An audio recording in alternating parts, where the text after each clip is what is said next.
할렐루야. 우리 백분당 한번 인사하겠습니다. 잘 나오셨습니다. 네, 잘 나오셨습니다. 오늘 우리가 읽은 빌립보서 4장 10절부터 13절 말씀을 중심으로 예수는 우리의 힘이라는 제목으로 말씀을 전하도록 하겠습니다. 여러분 혹시 네덜란드 화가 피테르 브루엘이라는 화가가 그린 이 바벨탑이라는 그림 혹시 본 적 있으십니까? 겉으로는 마치 창세기의 이야기를 담고 있는 것처럼 보이는 그림인데요. 이 그림은 1563년을 배경으로 네덜란드의 도시였던 안트베르펜에 세워진 이 바벨탑을 그리고 있습니다. 화면 계속 좀 더 띄워주세요. 당시에 그 유럽의 금융과 무역의 중심지였던 이 안트베르펜이라고 하는 지역은 세계 최초로 증권 거래소가 세워지고 무역과 환전, 자본 축적이 거대한 힘을 자랑하던 그런 도시였습니다. 여러분들이 이 그림을 보실 때 지금 오른쪽에 약간 그늘이 들여진 항구 쪽 있죠? 그 지역이 바로 이 증권 거래소가 세워져 있던 지역입니다. 당시의 사람들은 이 돈과 힘을 모아서 이것이 있으면 세상을 지배할 수 있다라고 생각했습니다. 그러나 이 웅장한 탑은 우리가 보다시피 이미 여러 군데 균열이가 있었습니다. 브루엘은 이 그림을 통해서 우리에게 묻고 있습니다. 힘으로 세워진 탑, 욕심으로 세워진 탑이, 이 교만으로 세워진 탑이 끝끝내 제대로 세워질 수 있을 것인가? 라고 하는 것입니다. 탑을 세우는 사람들이 개미처럼 일하고 있지만 그들의 수고는 결국 자신들의 욕망을 위한 기계 부속에 지나지 않았습니다. 권력자들은 돈을 쌓으면서 더 높이 올라가려고 했고, 이 아래 그림에 보면 종교의 권력마저도 결탁해서 사람들 앞에 엎드리고 그 탑을 떠받치려고 하고 있었습니다. 하지만 이런 탑은, 이런 교만은 결국 무너지게 되어 있습니다. 브루엘은 이 바벨탑의 그림을 통해 가지고 우리에게 전해주려고 하는 것이 있습니다. 뭐냐면 시대의 가치관이라고 하는 것이 어떻게 균열을 일으키는지를 알아야 된다라고 하는 것입니다. 세상의 힘에 굴복하는 교회와 사람은 결국 어떻게든지 무너져 버릴 수밖에 없다라고 하는 것을 이야기하고 있는 것입니다. 창세로부터 지금까지 세상 모든 것은 힘을 필요로 하고 있습니다. 그것이 개인이든지 국가이든지 생명체이든지 무생명체이든지 힘을 필요로 합니다. 힘이 있을 때 활동할 수 있고 살아있을 수 있고 또 유익한 삶을 누릴 수 있기 때문에 그렇습니다. 제가 이 손에 손목 시계를 하나 차고 있는데요, 이 시계를 움직이려면 이 안에는 시계를 움직이게 하는 건전지가 들어 있습니다. 만약 이 시계는 건전지가 없으면 멈춰 버릴 것입니다. 그리고 쓸모없어서 더 이상 사용하지 않을 것입니다. 힘이라고 하는 것은 이처럼 무엇인가를 움직이게 하고 활동하게 하고 살아가게 하는 근원이 됩니다. 오늘 우리가 시원하게 에어컨이 지금 틀어져 있는 상태로 예배를 드리고 있는데요, 에어컨도 전기가 들어있어야 돌아갑니다. 전원을 끊어놓으면 아무리 좋은 기계라고 해도 소용이 없는 것입니다. 이처럼 세상에는 움직이게 하는 힘들이 있습니다. 사람을 사람답게 하는 힘이 있고 나라를 나라답게 하는 힘이 있습니다. 문제는 누가 더 양질의 힘을 확보하느냐에 따라서 국가든지 개인이든지 삶의 질과 등급이 정해진다라고 하는 것입니다. 그래서 많은 국가들은 자기 나라를 강하게 하기 위해서 더 큰 힘을 가지려고 확보하려고 애를 씁니다. 국가들은 힘을 얻기 위해서 모든 수단과 방법을 동원합니다. 경제력이 힘이라고 믿기 때문에 국민소득을 높이기 위해서 무역과 산업을 발전시키려고 애를 씁니다. 천연자원과 석유, 그리고 핵과 같은 것들이 국가의 운명을 좌우합니다. 그래서 어떻게 하든지 이것을 많이 가지고 있으면 강해지기 때문에, 또 이것이 없으면 의존할 수밖에 없기 때문에 사람들은 이런 자원을 더 많이 가지려고 합니다. 식량도 무기가 됩니다.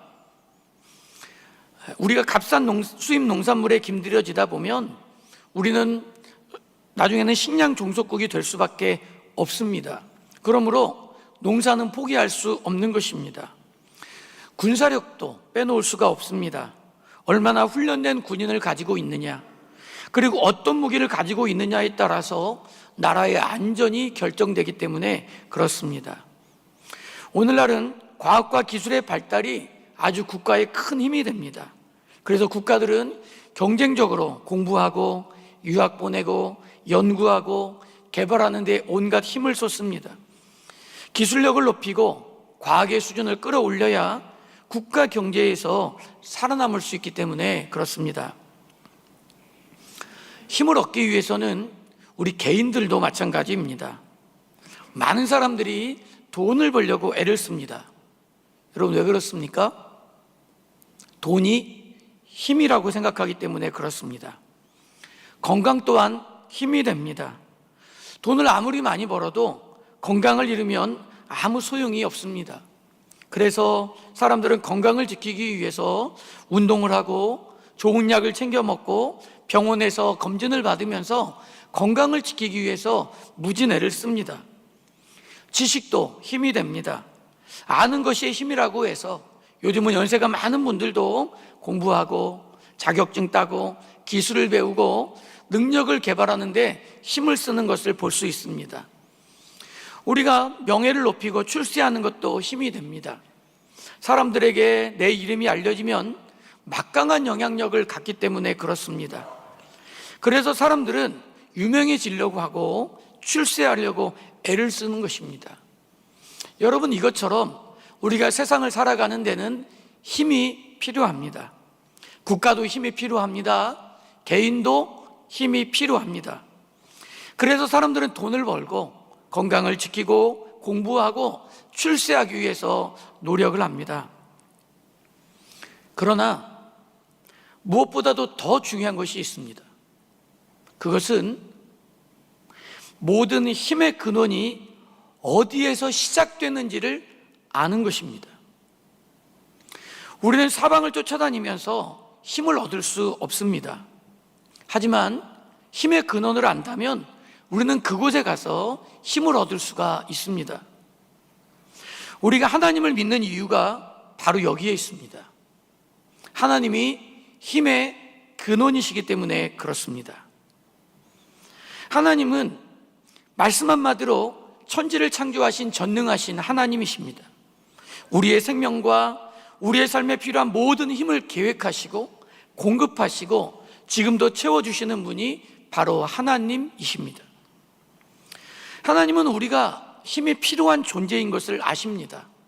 그래서 이미 이 모든 힘을 예비해 두셨습니다. 그리고 우리의 필요한 때에 우리에게 그 힘을 공급해 주십니다. 국가이든지 개인이든지 모든 사람과 나라는 힘을 필요로 합니다. 그런데 그 힘은 다른 곳에서 오는 것이 아니라 오직 하나님께로부터만 옵니다. 그러므로 사랑하는 성도 여러분, 우리는 그 힘을 다른 데서 얻으려고 애쓰지 말고 하나님께 구하고 기도해야 될 줄로 믿습니다.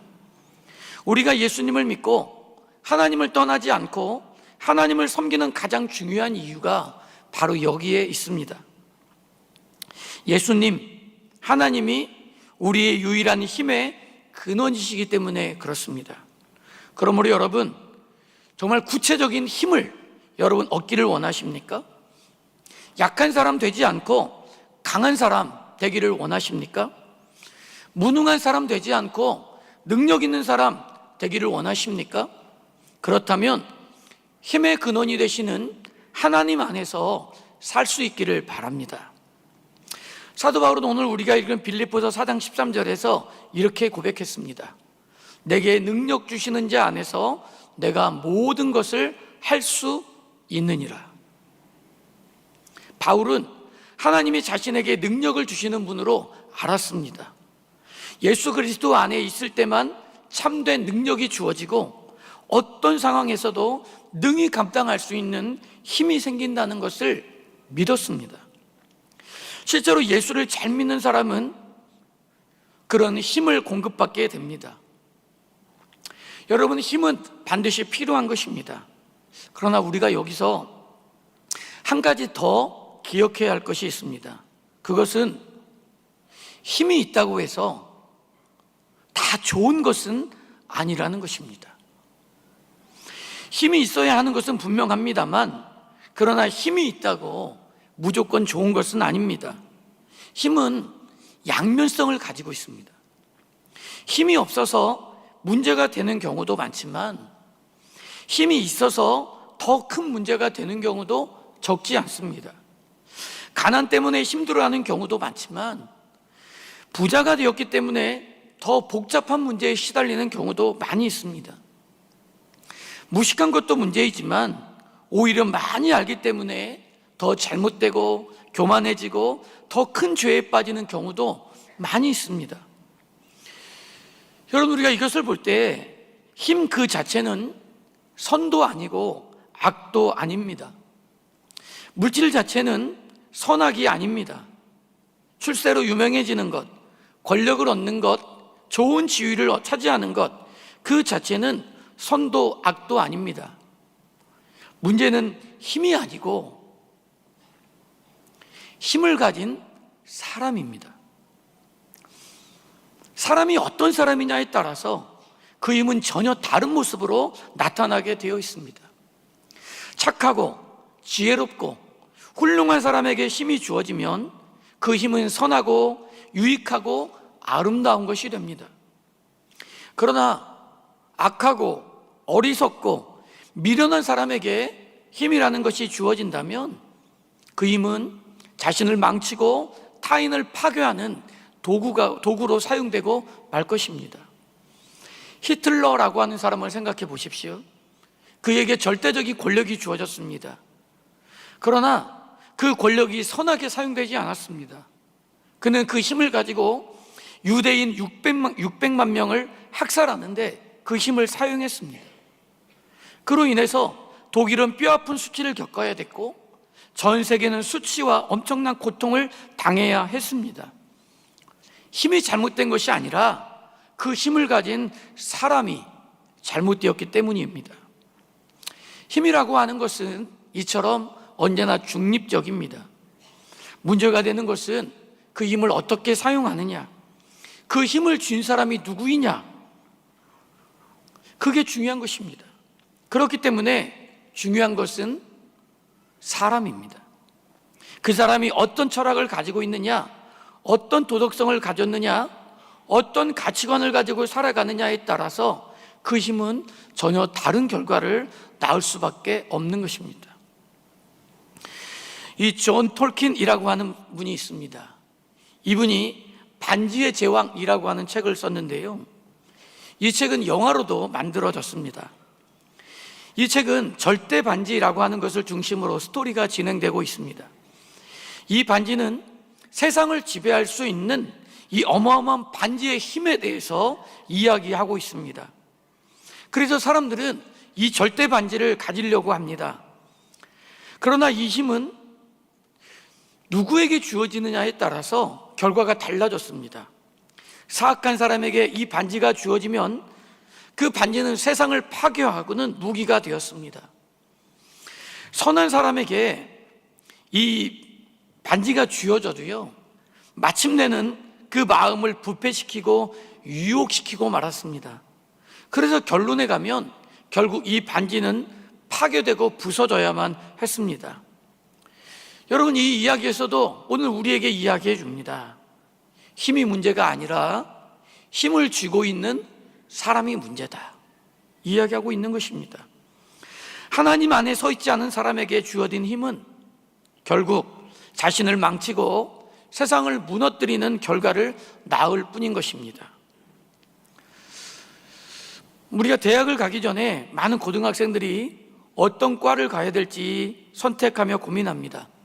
먼저 고등학생 때부터 과를 선택하는데요, 이과를 갈 것인지 문과를 갈 것인지 선택을 해야 됩니다.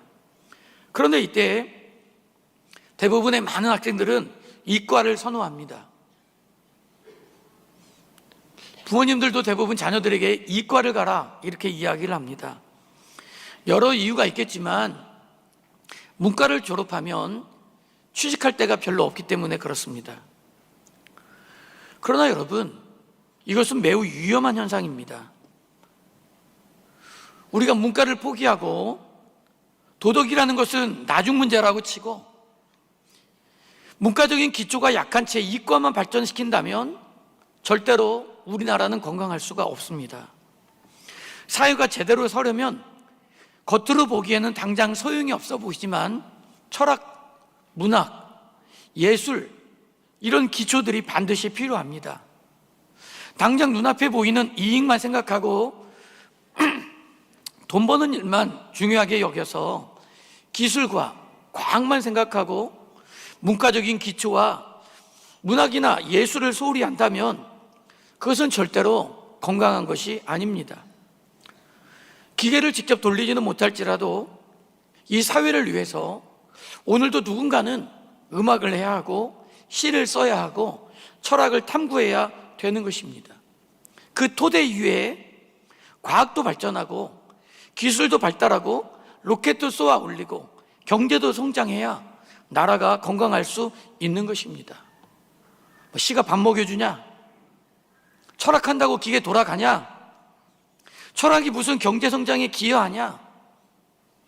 이렇게 말하면서 우선 눈에 보이는 것들만 생각하고 철학을 포기하고 문학을 안 하고 예술도 안 한다면, 그리고 그런 것들을 하찮게 취급한다면 우리나라는 국가 경쟁력에서 뒤처질 것이고 큰 위험에 빠질 것입니다. 문과적인 기초가 중요합니다. 철학이 중요합니다. 신앙이 중요합니다. 어떤 가치관을 가지고 사느냐, 한 사람이 도덕적이냐 비도덕적이냐, 삶 전체를 결정하는 중대한 문제입니다. 여러분, 우리의 삶의 기초가 튼튼해야 필요한 것입니다. 기초가 든든히 세워졌을 때 그 힘이 주어지면 그것이 물질이든지 건강이든지 지식이든지 권력이든지 그 힘은 아름다워질 수 있는 것입니다.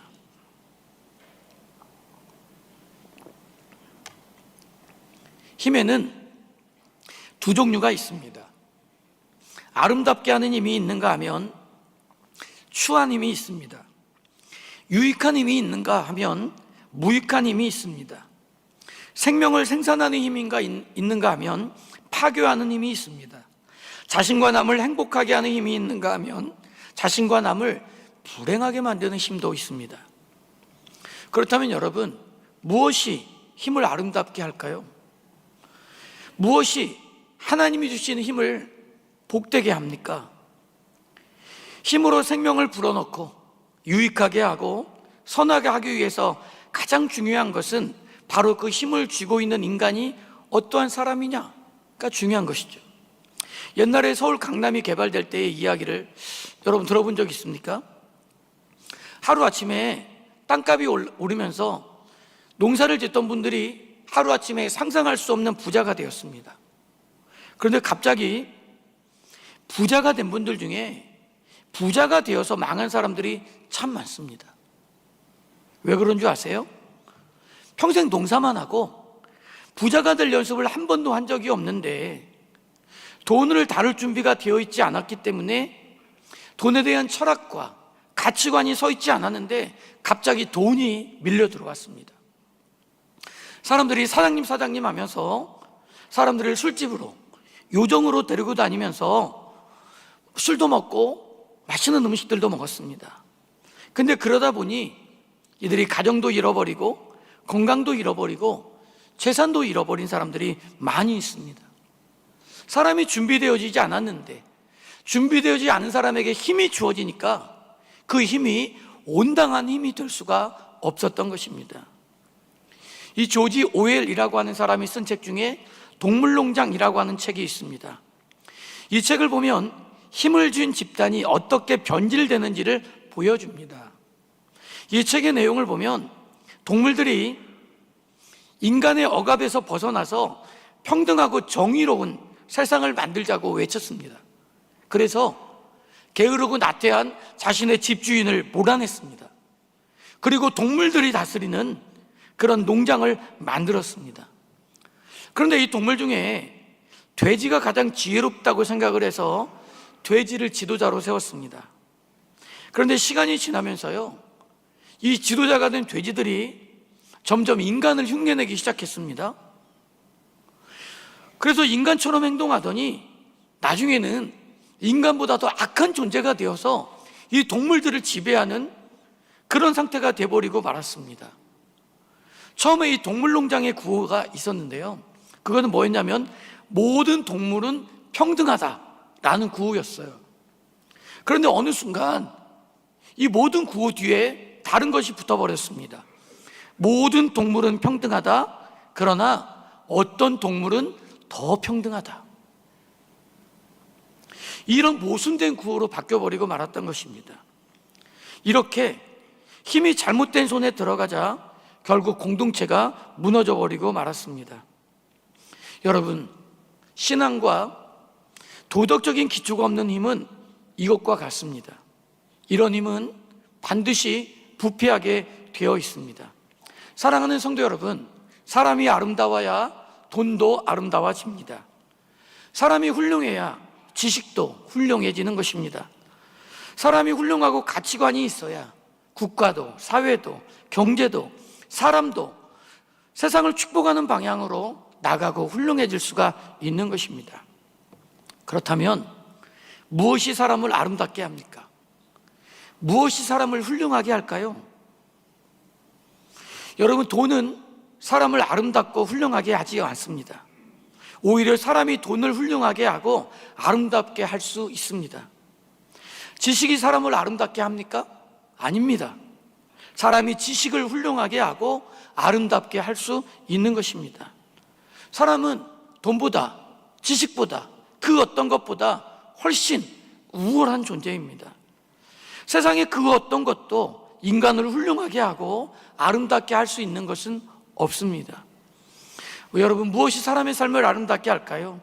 무엇이 삶을 도덕적이게 만들까요? 무엇이 우리의 삶을 철학적이게 하고 우리에게 바른 가치관을 세워서 먼저 할 것과 나중 할 것을 분별하는 지혜로운 사람이 되도록 만들 수 있을까요? 저는 그것이 신앙이라고 생각합니다. 뭐라고요? 신앙입니다. 예수 믿는 일은 세상적으로 볼 때 돈 버는 일보다는 무능해 보일 수 있습니다. 예수를 믿어도 가난할 수 있습니다. 예수를 믿는데도 병이 들 수 있습니다. 예수를 잘 믿는데도 대학에 떨어질 수도 있습니다. 예수를 잘 믿는데 사업에 실패할 수도 있습니다. 그러나 여러분, 아주 중요한 한 가지가 있습니다. 그것은 뭐냐면 예수를 잘 믿는데 그 삶이 추해지는 사람은 단 한 사람도 없습니다. 예수님을 믿으면 사람이 훌륭해집니다. 예수를 믿으면 그 삶이 아름다워집니다. 예수를 믿으면 그 사람에게 어떤 힘이 주어졌을 때 그 힘을 아름답게 사용할 수 있는 능력이 생깁니다. 그러므로 예수님을 믿는 일보다 더 중요한 일은 없습니다. 그것은 먼저 해야 할 일이고 가장 중요한 일입니다. 예수를 잘 믿어야 힘도 얻고 예수를 잘 믿어야 힘이 아름다워질 수 있는 것입니다. 이런 사람에게 돈이 주어지면 자신만 복을 누리는 것이 아니라 나라 전체가 복을 받습니다. 이런 사람이 공부를 잘하면 그 지식은 자신만 높이는 것이 아니라 공동체를 살리는 지혜가 됩니다. 반대로 성령 충만하지 못한 사람이 돈을 아무리 많이 벌었다 할지라도 그것은 자신에게 유익이 없고 나라에도 전혀 보탬되는 일이 하나도 없습니다. 예수 잘 믿는 사람이 돈을 벌면 그 돈은 아름답습니다. 그 돈으로 하는 일도 훌륭합니다. 예수를 잘 믿는 사람이 권세를 가지면 그 권세가 아름다워집니다. 그 권세가 자신만 살리는 것이 아니라 민족과 나라를 살리는 능력이 됩니다. 돈 버는 일이 중요하지 않다라는 말은 아닙니다. 공부하는 게 중요하지 않다는 말은 아닙니다. 여러분, 돈 버는 일도 공부하는 일도 중요합니다. 그러나 그보다 더 중요한 일이 있다면 그것은 예수님을 잘 믿는 일입니다. 신앙이 우리의 삶을 아름답게 합니다. 하나님이 우리의 삶을 아름답게 바꾸어 주십니다. 우리의 삶이 아름다워질 때 하나님이 우리에게 주시는 모든 힘도 아름다워질 수 있는 것입니다. 그래서 자신도 복을 받고 남도 복을 받게 되는 것입니다. 저는 개인적으로 예수님을 믿는 것보다 더 중요한 일은 없다고 확신합니다. 여러분이 힘있고 아름다운 삶을 살기를 원하십니까? 자신도 복 받고 자신에게 오는 이 복을 남들에게도 흘려보내는 그런 근사하고 멋진 인생 여러분 살기를 원하십니까? 그렇다면 돈을 벌기 전에, 공부하기 전에, 출세를 꿈꾸기 전에 먼저 하나님을 생각할 수 있기를 바랍니다. 하나님을 가까이 하는 그런 삶을 살 수 있기를 바랍니다. 은혜 받기 전에는 결코 삶이 아름다워지지 않는 것입니다. 2년 전에 인천 검단 신도시에서 아파트를 짓다가 지하 주차장이 붕괴된 사건이 있었습니다. 원인을 살펴보니까 그 아파트를 짓는데 꼭 필요한 핵심적인 철근이, 그 굵은 철근들이 많이 빠져 있는 것이 이유였습니다. 그래서 세상 사람들은 그것을 두고 순살 아파트다 이렇게 부르면서 부실 시공을 비난했습니다. 그 결과 시공사는 영업정지를 당하고 그 아파트 건축은 되지 못했습니다. 저는 그 뉴스를 보면서 이렇게 생각했습니다. 차라리 그때 무너진 것이 다행이다. 여러분, 왜냐하면 무너질 집이라면 공사 중에 무너지는 것이 낫기 때문입니다. 다 지어놓고 입주한 다음에 수백 명, 수천 명이 살고 있을 때 무너졌다면 여러분 얼마나 끔찍한 일이 일어났겠습니까? 설계가 잘못되었는지 모르고 아니면 설계는 제대로 되었으나 눈에 보이지 않는다고 대충 철근을 빼버렸기 때문에 결국 건물이 무너져 버린 것입니다. 여러분, 철근 하나 뽑아 먹는다고 집이 당장 무너지지는 않습니다. 그래서 사람들은 쉽게 생각합니다. 대충 해도 괜찮다라고 생각합니다. 그러나 때가 되면 결국 문제는 드러납니다. 신앙도 마찬가지입니다. 교회 한 번 안 나온다고, 예배 한 번 빠졌다고 당장 인생이 절단나는 것 아닙니다. 여전히 밥 먹고 삽니다. 생활하고 살아가는데 문제가 없습니다. 그러나 이것은 우리의 삶에서 철근을 하나씩 빼먹는 것과 같습니다. 눈에 보이지 않는 인생의 기초가 허물어지고 있는 것입니다. 우리가 주일 예배를 소홀하게 여기는 것, 우리 자녀들에게 주일날 예배 빠지는 것을 소홀하게 교육시키는 것은 철근을 뽑아먹는 것과 같습니다. 그러나 주일 예배 드리고 은혜를 받는 것은 철근을 든든하게 세우는 일입니다. 은혜 받는 것은 삶의 기초를 견고하게 다지는 일입니다. 기초가 튼튼해야 건물이 10년, 100년, 200년씩 갈 수 있듯이 신앙의 기초가 튼튼해야 우리의 인생도 무너지지 않습니다. 그러나 삶의 기초가 부실하면 언젠가 반드시 무너집니다. 반면에 기초가 튼튼하면 어떤 풍파가 물려와도 견딜 수 있습니다. 사랑하는 여러분, 예배를 가볍게 여겨서는 안 됩니다.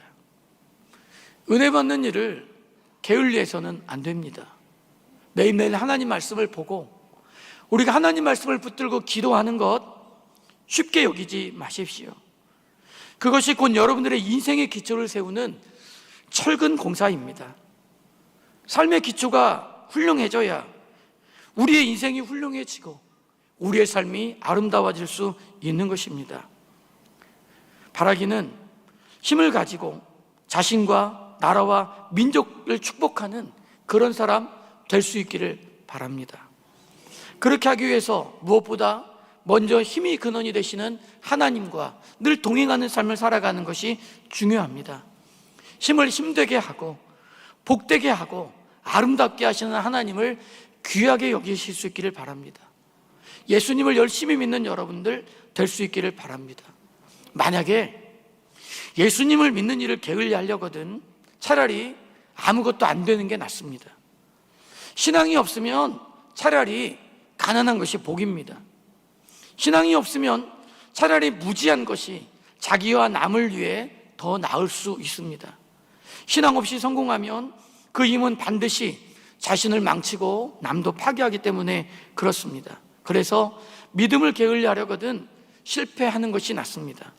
실패하면 힘이 없어서 자신뿐만 아니라 남을 망치지 않기 때문에 그렇습니다. 사랑하는 성도 여러분, 하나님이 우리의 힘입니다. 예수가 우리의 힘입니다. 예수님을 떠나서는 아무것도 할 수 없습니다. 예수를 떠나서는 참된 힘을 얻을 수 없습니다.